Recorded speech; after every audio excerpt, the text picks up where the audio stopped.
าธุเจริญพรสถานญาติโยมท่านสาธุชนทั้งหลายตอนนี้ครูบาก็กำลังเดินทางไปหาพ่อแม่ครูบาอาจารย์ที่ได้นำเสื้อผ้าอาภรณ์วัตถุเครื่องต่างๆที่จะได้มาบริจาคที่สปป.ลาวก็คือเมืองไซบัวทองและเมืองบัวลำพาแขวงคำม่วนระยะการเดินทางก็ประมาณ100 กว่ากิโลไปหาที่พักสันบึงกาฬเนาะอันนี้ก็เป็นเครื่องที่มาหับอยู่ไทยเนาะใส่เรือเต็มลำหนึ่งคนเครื่องไปได้แล้วเนาะเต็ม2 คันรถแล้วนี่กำลังคนขึ้นอันนี้ก็เป็นเครื่องที่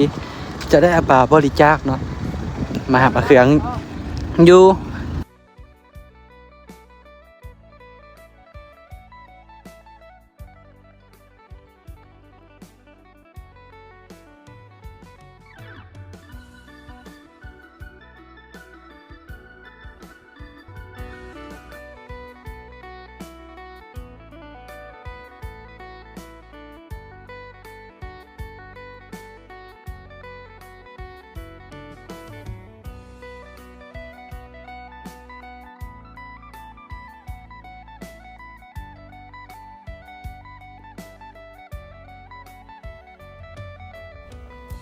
ตอนนี้ก็ตะเวนก็กำลังตกดินเนาะกำลังแดดส่องลงมาสวยงามถือว่ากำลังตกพอดีขึ้นมาทันทางหน้านี่ก็เป็นทางขึ้นเนาะมาไปชมกันต่อเลยฝากท่านสาธุชนทุกคนทุกท่านที่ได้เข้ามาชมนี้ก็ฝากติดตามกดไลค์กดแชร์ YouTube ของครูบาเด้ออันนี้ก็เป็นครูพามานเนาะวันที่เขาขี่สลิงผู้ใดอยากขี่สลิงก็ขี่ได้อันนี้ก็เป็นป้ายจุดชมวิวที่เขาขี่สลิงลงไปเนาะผู้ใดอยากขี่ก็มาขี่ได้คนหนึ่งก็ประมาณ1,000 บาท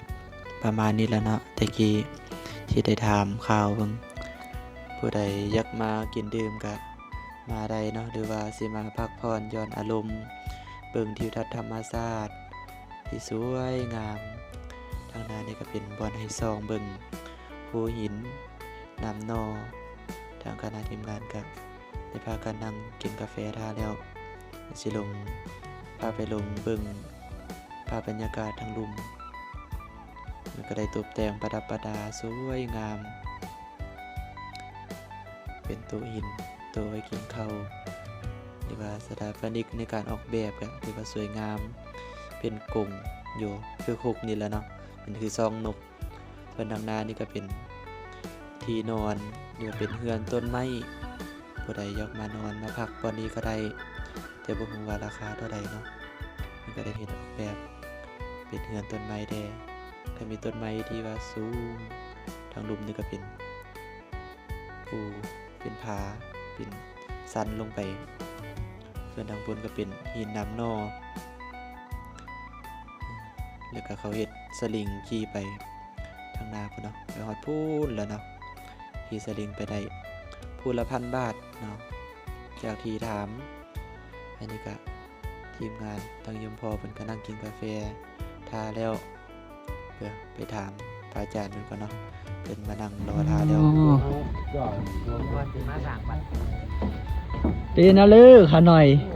มารักษาเมื่อยบ่กับโบเมื่อยเขาหน่อย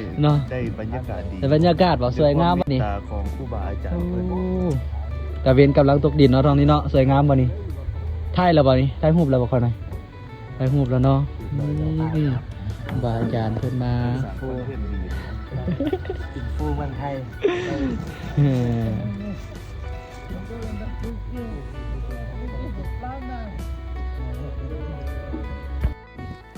หลังจากเราเบิ่งจุดชมวิวแล้วก็เดินทางต่ออันนี้ก็จะเป็นหนทางในการลงภูไฮเนาะก็ถือว่ายากพอสมควรกว่าเราสิได้ลงมากับมืดแล้วเนาะ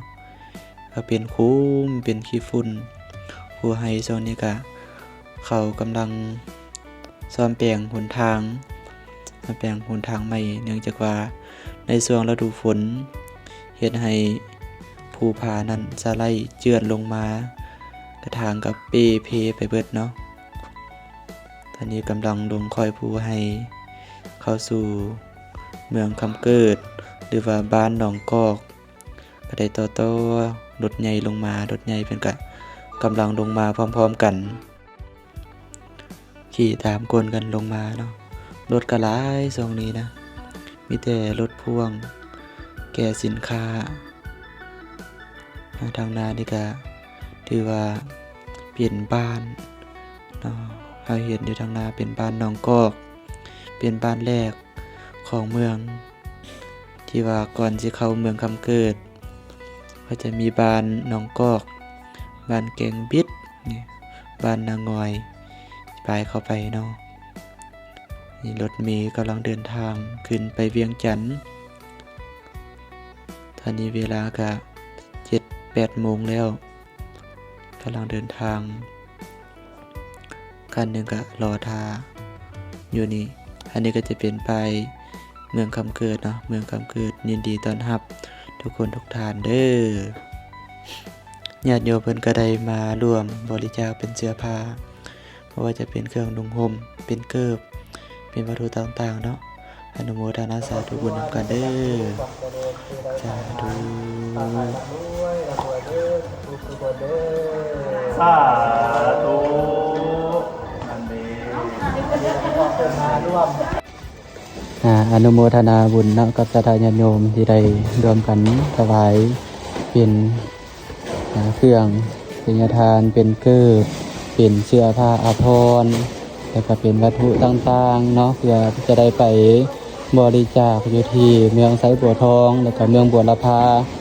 แล้วก็อนุโมทนาบุญนำศรัทธาทีมงานสายบุญนะครับทุกคนเนาะที่ได้มารวมกันแพ็คของแพ็คเสื้อผ้าเป็นถุงเนาะเพื่อจะได้ไปบริจาคเป็นถุ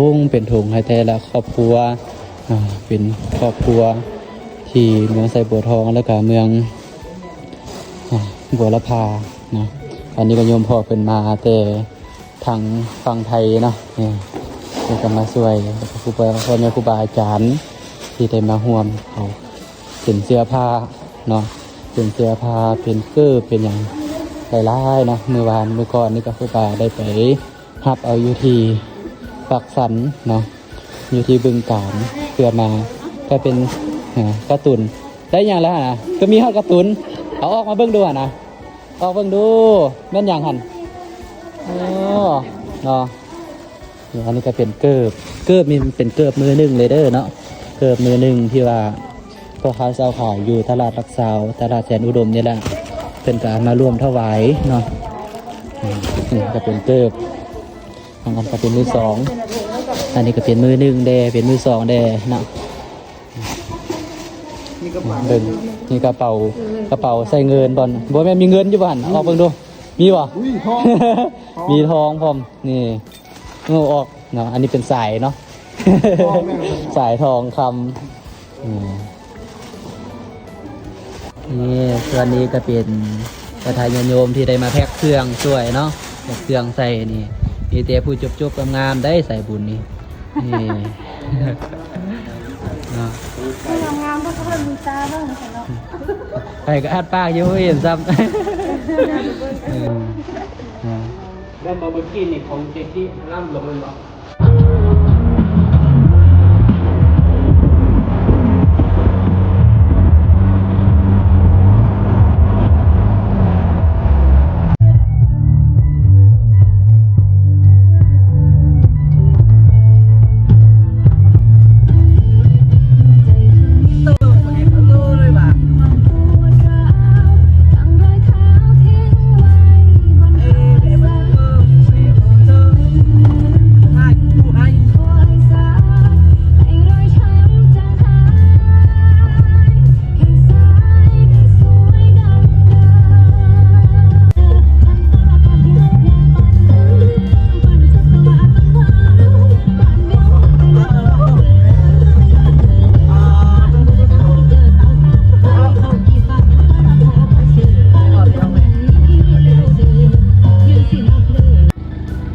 สาธุเจริญพรศรัทธาญาติโยมเนาะเมื่อนี้กับโอกาสดีผู้ป่าพร้อมด้วยคณะทีมงานสายบุญ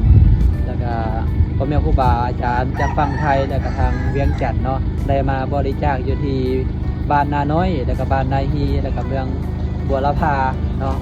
ที่ว่าได้ไปบริจาคในวันนี้เนาะอันนี้ก็เป็นบ้านนาน้อยที่เราได้บริจาคเนาะเป็นบ้านนาน้อยทำบุญกุศลนี่เรือนศาลเนาะของพ่อแม่ประชาชนนี่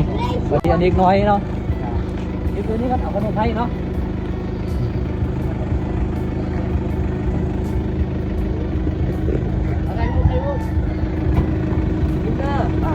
ดูชื่อหยังชื่อพานอันนี้ชื่อหยังชื่อตาจำปีนะอันนี้จำปีละเป็นเต้าปีโอ้ลูกวะนี่หลานวะ เรียกว่าลูกเนาะนี่นะอันนี้ให้น้องตาเนาะเคยเห็นปะดิผู้ว่าเป็นหยังนี่ไม่เคยเห็นเนาะบ้านอย่างบ้านนาน้อยเมืองอย่างเมืองไซหัวทองเปลี่ยนยังเปลี่ยนคำม่วนเนาะบ้านนาน้อยเมืองไซหัวทองเปลี่ยนคำม่วนบ้านนาน้อยเนาะเพื่อนบ่เคยเห็นเนาะเพื่อนบ่เคยเห็นเพื่อนบ่ฮู้ว่าพระเป็นพระเป็นครูบาดิเพื่อนบ่เห็นบางคนขอสิญาณเนาะที่บ้านแค่นี้เนาะบ้านยาวเข้าไปบ้านยาวเข้าไปอีกเป็นที่ว่าเข้าไปฮอดบ่ได้เป็นรถใหญ่จะเป็นต้องได้ย่างเข้าไปเนาะทางในเข้าไปไกลๆอันนี้ก็เพื่อนสารบ้านซองของเพื่อนเนาะได้ละโอกาสพ่อแม่ครูบาอาจารย์เนาะมื้อนี้ก็น้อยเองหรือว่าอาตมาภาพก็สิได้ต่างหน้าให้แก่พ่อแม่ครูบาอาจารย์สิได้มาบริจาคเครื่องที่บ้านนาน้อยเมืองไซบัวทองแขวงคำม่วนเนาะก่อนอื่นก็ขอน้อมแด่คุณพระรัตนตรัยคือคุณพระพุทธคุณพระธรรมคุณพระสงฆ์น้อมนมัสการพระครูวาปีศรีละสุนทรเนาะแล้วก็พระอาจารย์เด่นสุมังคโลที่เดินทางมาเตบึงกาฬเนาะบึงกาฬประเทศไทยพุ่นละเนาะแล้วก็นมัสการพระครูแสงวิไลสวรรค์และคณะสายบุญทางลักซาวทางเวียงจันทร์ทางลักซาวเนาะแล้วก็ขอเจริญพรเอาตนญาติโยมผู้อาจารย์น้องนายนักเรียนที่ได้เข้ามาร่วมในวันนี้ก็น้อยเองหรือว่าอาตมาภาพก็จะได้มาต่างหน้าให้แก่คณะสงฆ์พร้อมด้วยคณะทีมงานที่ได้มาร่วมในวันนี้ที่มาอ่านรายละเอียดเนาะที่ว่าจะได้มาบริจาคในวันนี้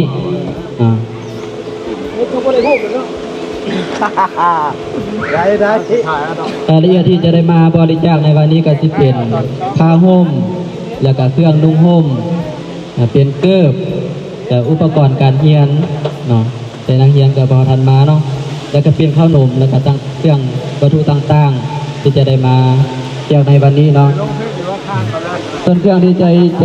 จะได้มาแจกในวันนี้ก็เป็นเราก็จะได้จัดเป็นถุงเนาะเป็นถุงเป็นที่เรียบร้อยแล้วตามที่ทางบ้านได้แจ้งมาก็มีอยู่103ครอบครัวเนาะ103ครอบครัวก็คือว่าจิมาเบิดทุกคนแล้วเนาะจะได้แจกให้เจละครอบครัวต่างนาครอบครัวออกมาครับ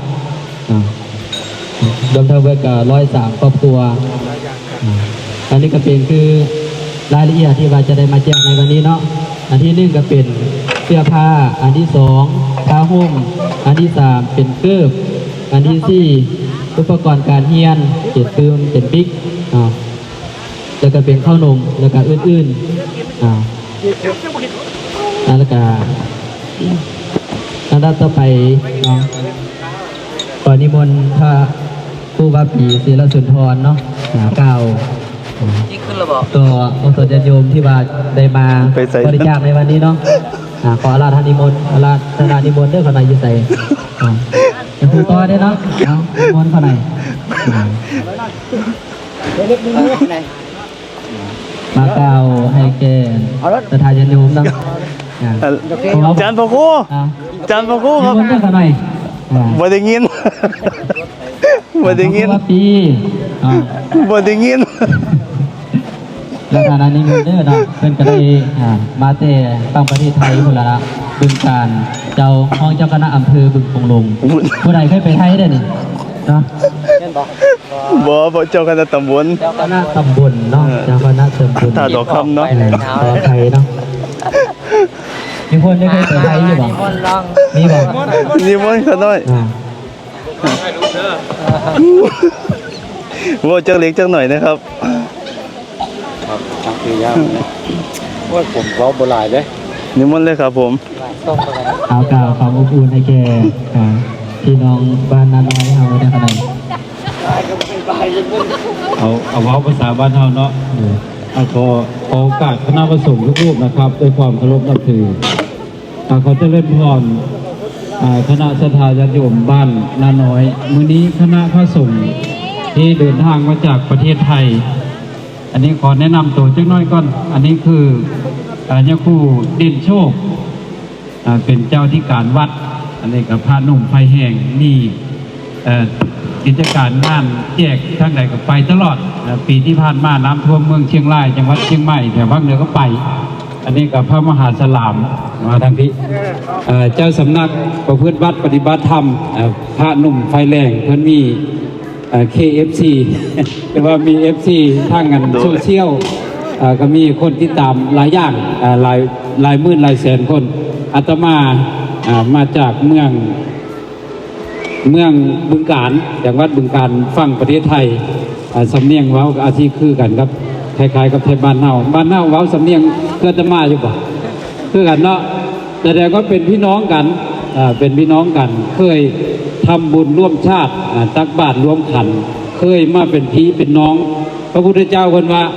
ทุกสิ่งอย่างเกิดขึ้นล้วนบ่เป็นสิ่งที่บังเอิญ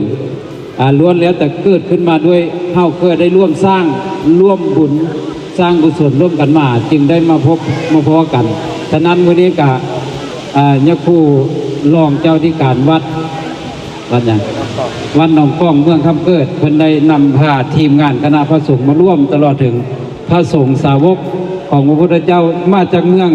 เวียงจันทน์น้ำกระมีที่เพิ่นมาหลายคนนี่ถือว่าเคยร่วมทำบุญสร้างกันมาจึงได้มาพบมาพอกันฉะนั้นมื้อนี้อาตมาภาพก็ขออนุโมทนาสาธุการให้คณะศรัทธาญาติโยมทุกผู้ทุกคนจงประสบแต่ความสุขความเจริญมีอายุมันยืนมีสุขภาพพลานามัยร่างกายแข็งแรงมีเงินแสนเงินล้านไหลเข้าถงอ่างโฮมทุกคนเด้อ สาธุ ตอนนี้ก็ใหญ่ข้าวจีเนาะข้าวจีเบียงจันทน์ข้าวจีบันเทาบ่เนาะจีบันเทาเด้อแนวทางบ้านนาซอนเนาะเพิ่นก็ได้มาขายข้าวจีเนาะ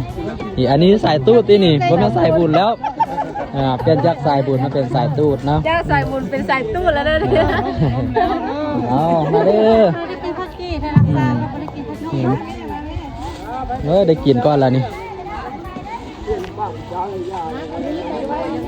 บ้านนาน้อยเมืองไซบัวทองแขวงคำนวณตากองของเขาอันนี้สายตูดนะสายตูดของแพนกำลังกินข้าวจี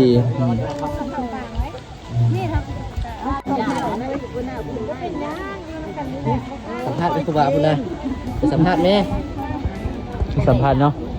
เอาแรกแล้วไปเลย ถามเพื่อหนึ่งก็คืออันซารีเฮากระนกมือไว้หนาเอิกเฮาสองวันท่า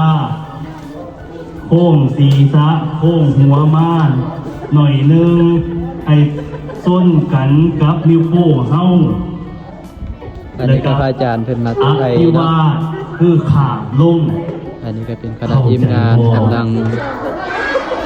เข้าใจบ่ ในฮิวโบงามบ่ได้เด้ในฮิวโบงาม เบิ่งเอาได้ว่าแม่นสอนลมๆแรงๆได้ งามบ่ได้ อืม เอาพร้อมหรือยังนะโม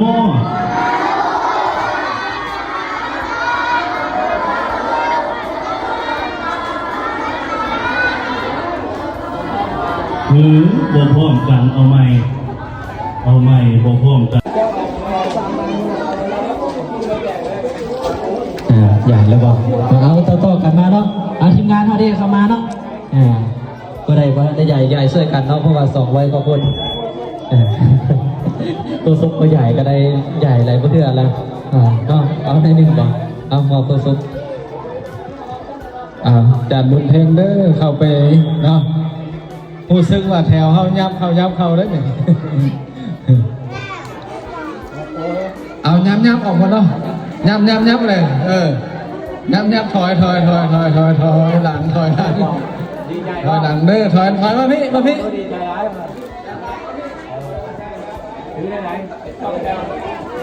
เอาลูกเอากำหมดเลยนะกำหมดเลยตัวสีเหลืองนี่เนาะเอาจับอันนี้เลย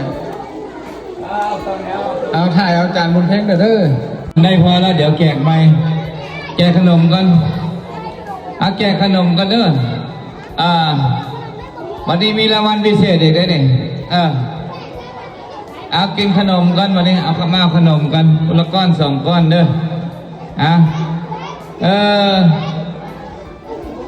ญาติกันลูกเอ้ยเอามาเมงเราสินะญาติล้มสินะค่อยยับเข้าคนอื่นได้แล้วก็ยับออกลูกขนมคือที่มือแล้วก็ยับออกลูกไปนั่งอยู่โต๊ะนั่งอยู่นอกเลยเอาเข้ามาเอาระวังแค้นเด้อกินแล้วก็ไม่น้ำให้กินเลยจะไม่แค้นได้ลูก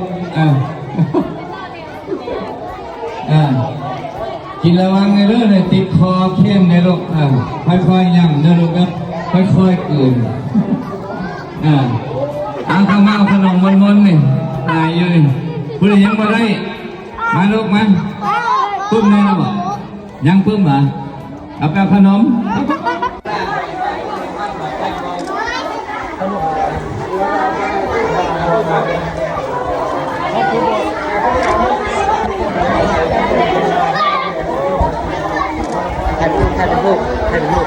เอา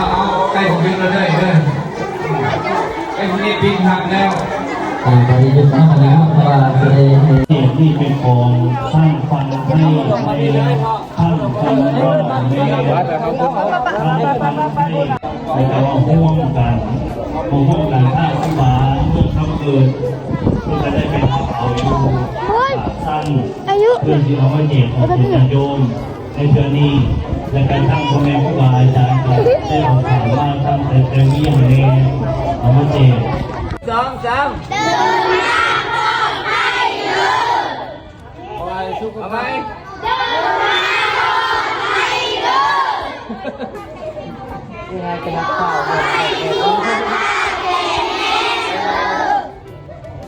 อให้มีสุขภาพแข็งแรงเด้อสาธุกันพุทโธธรรมโมสังโฆนักเรียนพูดไทยก็ได้อาตมาจากประเทศไทยเด้ก็สบายดีนักเรียนตลอดเดือนคณะคุณครูที่หักแข่งทั้งหลายครูบาอาจารย์ก็มาแจกของมาแจกเพื่อนแล้วก็แจกอุปกรณ์การกีฬานี่ยังนี่แหละนี่มาปานเนาะฟุตบอลมาแจกมายิ้มอันนี้ตะก้อเป็นหรอตะก้อแล้วก็ฟุตบอลเราภาษาไทยภาษาไทยกับตะก้อนักหวานเอาว่าบุตรขอไปเด้อยังผู้เด้อไปได้และจากคณะญาติโยมที่มาจากเมืองคนอื่นคนนี้มาแจกของผู้ทำแจกของแล้วถ้าบูดก็ได้ยังผู้บุญเพ่งเป็นจังหวัดคำเกิดรักษาอาตมาอยู่ประเทศไทยอยู่ต่างประเทศอยู่จังหวัดบึงกาฬผู้ใดเคยไปจังหวัดบึงกาฬยกมือเคยไปอยู่บ่ผู้ใดเคยข้ามไปฝั่งประเทศไทยยกมือไปยังล่ะไปเที่ยวเนาะเมื่อนี้เพิ่นแจกของตอนนี้เพิ่นแจกรอยยิ้มซะก่อนนี่แจกลูกอมแล้วยิ้มเหมือนว่าถ้าอมมายิ้มอย่าอมเนาะ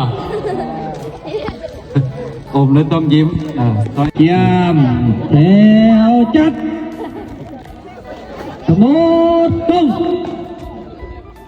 เรียบหักสมอต้องเลิกแถวยังก่อนรอบ ลองฝึกสมาธิเบ้างเนาะเมื่อนี้ก็มีโอกาสดีเนาะที่ได้มาแจกเครื่องก็บ่มีอย่างหลายก็จะเป็นอุปกรณ์การเรียนต่างๆกีฬาที่จะได้มาแจกในมื้อนี้บ้านนายอีกับบ้านนาน้อยเนาะบ้านกับบ่ยากเนาะต้องบอกให้ถึงเนาะก็บ่มีอย่างหลายเนาะก็สิได้มาแจกก็มี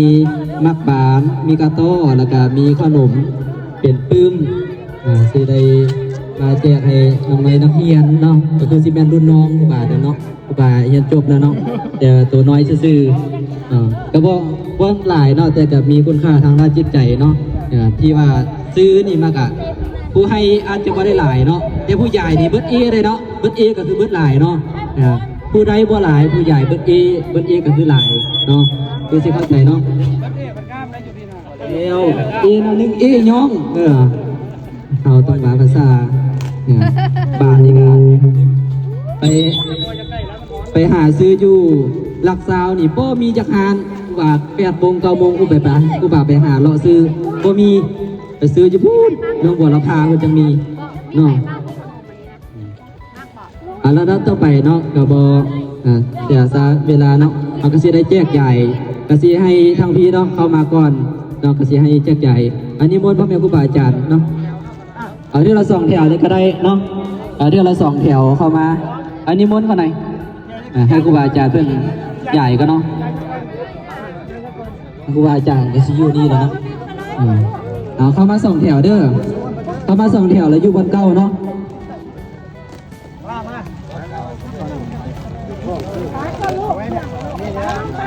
เอาเข้ามาเลยยางเจ๊ก็ได้ละยางก็เป็นยางนะยางเข้ามาเด้อยางอยู่แถวอยู่ยางมาเป็นแถวตะลุกนะเอาปึ้มเอาหลังคล่อมเด้อแล้วเพิ่นแจกให้อยู่บนเก่าเด้อเพิ่นยางอาจารย์เพิ่นแจกให้เพิ่นแจกกระไทยยางมาแถวฟังนี่กันยืนอยู่บนเก่าเด้อยืนอยู่บนเก่า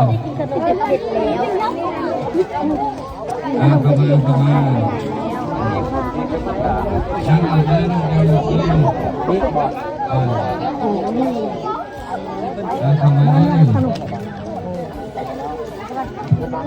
อาไม่เอาแจกเพื่อนกับไม่เอาได้หมดไม่ออกเลยเห็นว่าไม่ออกแล้วมันจะยืนอยู่มองเก้าไปที่ถ่ายรูปยืนนั่งไปยืนอยู่มองเก้าไปที่ถ่ายรูปอยู่ไปได้กินตลอดดิจอไปทั้งนั้นบ่ยางมาให้ปะผู้ใหญ่ขนมก่อนแต่ที่เป็นยังเนาะกินขนมทาเนาะพอได้กินกินแล้วก็ยิ้มเอาบนระยางแถวนี้พอเดี๋ยวแบ่งเดี๋ยวคนครึ่งเอาเลยนี่เวลาแบ่งเดี๋ยวคนครึ่งยางมายางมาโอ้ดีเลือกอันสุดท้ายให้เพิดเลยมีสองให้เพิดทั้งนี้แล้วนี่นะเลี้ยงแถวเพื่อเก่าลูกเลี้ยงแถวเพื่อเก่าลงนะตั้งแถวเพื่อเก่าเด้อต่อเลยผู้ใดรอจะร้องเพลงเด้อวันนี้เด้อผู้ใดรออยู่นะในโรงเรียนนี่ร้องเพลงแจกทางนี้จะรอเด้อไม่ออกเพลงได้2เนาะต้องเพลงได้บ่เอาไม่ได้ที่ได้แถมต้องเพลงได้ก็ได้แถมผู้ใดร้องเพลงได้แถมให้ร้องได้ไหมอะไรร้องได้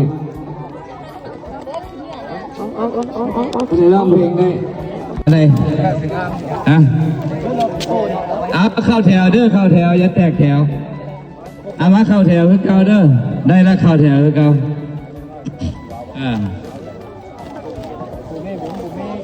เจ็บแขนนี่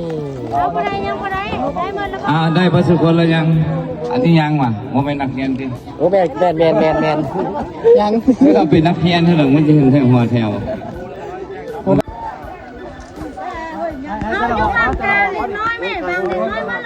ว่างทางอันว่างนี่นะตัวเข้าว่างเห็นเด็กน้อยได้เข้าว่าง บริคำไส้เมืองหยัง ตอนนี้ก็เป็นบรรยากาศกำลังแพ็คเครื่องเนาะจะได้แจกให้น้อยๆนักเรียน เมียนอยู่ใดเนาะเอ้าเฮียนน้ำมือพระอาจารย์อยู่ว่านี่มันหยังอยากได้อยู่บ่นกมือซะเนาะนกมือ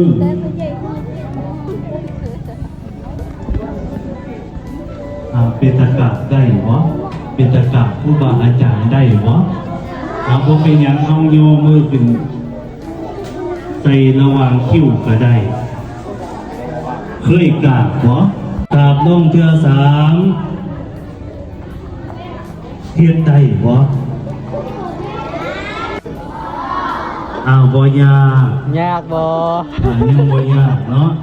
เอาบัดนี้พระคือมีแต่คนอยากได้แต่ขนมไผบ่อยากได้ในยกมือมี6คนยกมือบาดเลยเอาไว้เอาน้ำผู้บาอาจารย์เด้อสาธุ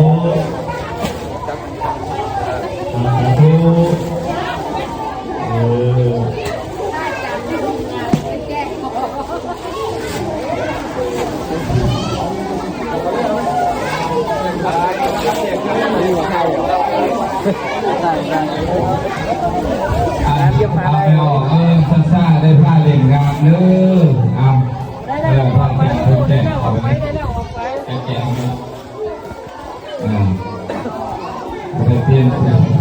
เอาได้บ่ทุกคนแหละคนที่มาเนี่ยเราส่งไปเราลงไปกันครูนี่ครูก็เอาครูก็เอาได้เลยครูนะครูก็เอาได้ครูไปทำห้องก็เอาได้เด้อครู ตาซับ ครูไปทำห้องก็เอาได้ อย่าไปหมุน บริบาลไปทำห้อง มันดูเป็นหมุนถูกจับเลย ตอนนี้เราทำมาได้เลยเอาให้ครูนั้นให้ครูนั้นเอาครูก็มาเอาได้มาครูมาแจกเลยอันนี้พอสีแจกพอสีแจกแสดงความไม่เข้าใจมองไปจูกับไงสิ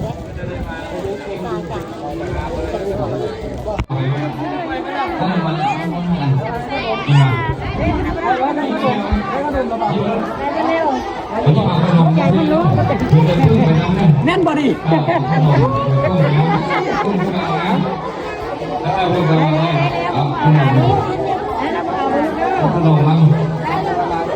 ได้แล้วบอกเอาได้แล้วบอกลู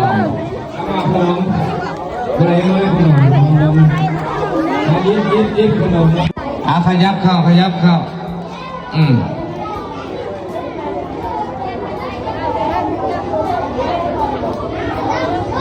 มาเข้ามาลูกเข้ามาเอามาเพียงเอาเพียงเอาเลิกขนมพูดจะเอา2-3 ก้อนเก่ามาพูดเลยยังไม่ได้เข้ามาเอาเข้าแถวลูกเข้ามาพูดเลยยังไม่ได้ลุกขึ้นมาเด้อเอาไปเอาขนมไปเอารถจะไทยให้ลูกเอาไปยิบเอามาทางนี้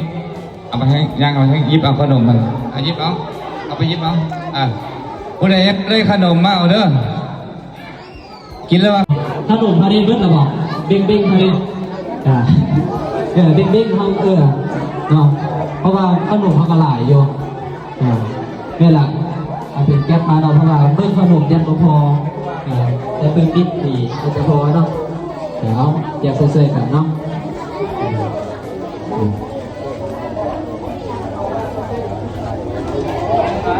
อย่างพ่อต้องใส่อันนี้แหละเนาะอยากให้พวกคนเด้อ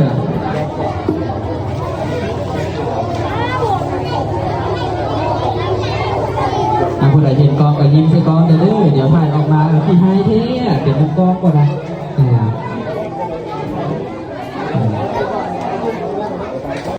เจน้อยนักเรียนระวังราศีคบกันอยู่เนาะกับพี่กับใจเนาะได้แล้วว่าไปนั่งเก่าขึ้นมาเด้อเนาะหลังจากเขาจ่ายแล้วกับผู้ใหญ่ชายผู้ครัวนี่ก็เป็นบ้านลูก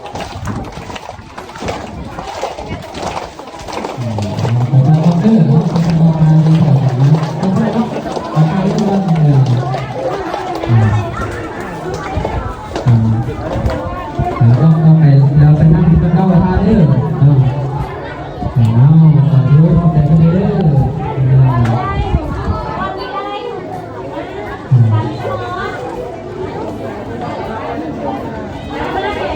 ดีมาใส่เงินแล้วเนาะคุณจะเนาะดีเพื่อได้ดีแบบว่าเพื่อนได้สอน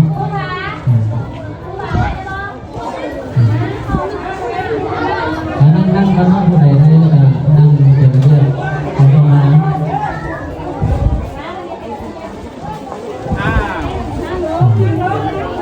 ครูบาอาจารย์ได้ทุกที่มาเข้าเรียนเข้ามาเนาะเข้ามาไหลทุกนั่งพาได้หรือผู้ใดเนาะ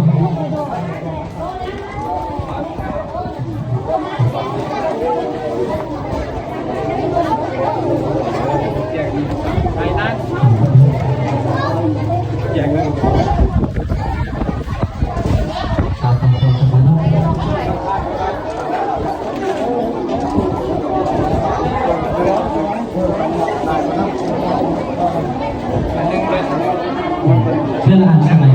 เชื่อร้านกับขนมยังมีผู้นั่งเองไม่ได้เก่งอะไรเอาคนนึงนั่นเลยเหรอ เชื่อร้านกับขนมยังสิบไปใช่ไหมเพราะว่ายังหลายวันเนาะเพราะว่า200เพราะว่าพี่พอได้ขนาดไหนคุณน้องหัวคุณน้องหัวข้าวหมูมันยังหลายอยู่ผู้นั่งอะไรนะ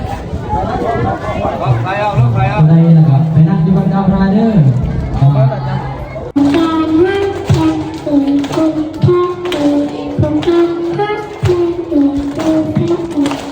ตัวมือเราดำแน่ อ่อนเอียนไปมาต้นไม้น้อยอ่อนเอียนไปมาก็ลมพัดมาถึงใจแห่เด้พวกเราน้อยก็มาปลูกต้นไม้พวกเราน้อยก็มาปลูกต้นไม้ให้เจะเลื่อนเติบในยันห่มเย็นดีให้เจะเลื่อนเติบในยันห่มเย็นดี จบแล้วโอ้เอาต้มมือดังๆเนี่ยนั่นดิเอาได้ทางเงินนำบาทนั่นดิเอาต้มมือให้คนนี้เอาวันนี้ซื้อมาห้องอย่าง โอเคของผู้ เอาหอมเบิ้ง ห้อง เอาเลย อย่าเฝ้ากันหน่อยอย่าเฝ้า นั่นดิได้อีกอ่ะเอาทำเงินนำ จะแสนดีใจเอาดอกไม้ที่มอบให้ครูจากจะเป็นคุณครูทั้งสอนครูและก็สอนพ่อแม่ที่เจ็ดเดือนตุลาเป็นวันครูตุลาทักแทนผู้ไปเรียนต้องเข้าเด็กแก่ผู้งานมักแทนเลยดูแลผู้งานมักแทนเลยดูแลเลย โอ้อันนี้เดี๋ยวเพิ่งไปเรื่องลูกหลานทำเงินก่อนนานดิได้ทำเงินอีกบาทเนี่ยไปห้องเมื่อกี้นี่2 คนเนาะยกเดียวไปแจกเอาใครสมัยอีก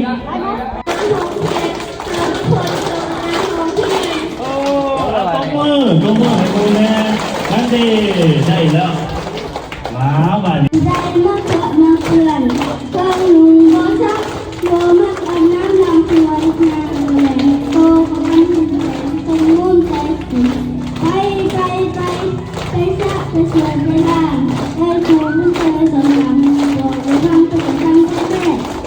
บอกระวังตัวกำแท้ จบแล้วเอาตบมือให้มูแน่เอาครับนั่นนั่นไหนนั่นดีได้อยู่แล้วเอามีใครอีกมาเอาขอเป็นผู้หญิงแน่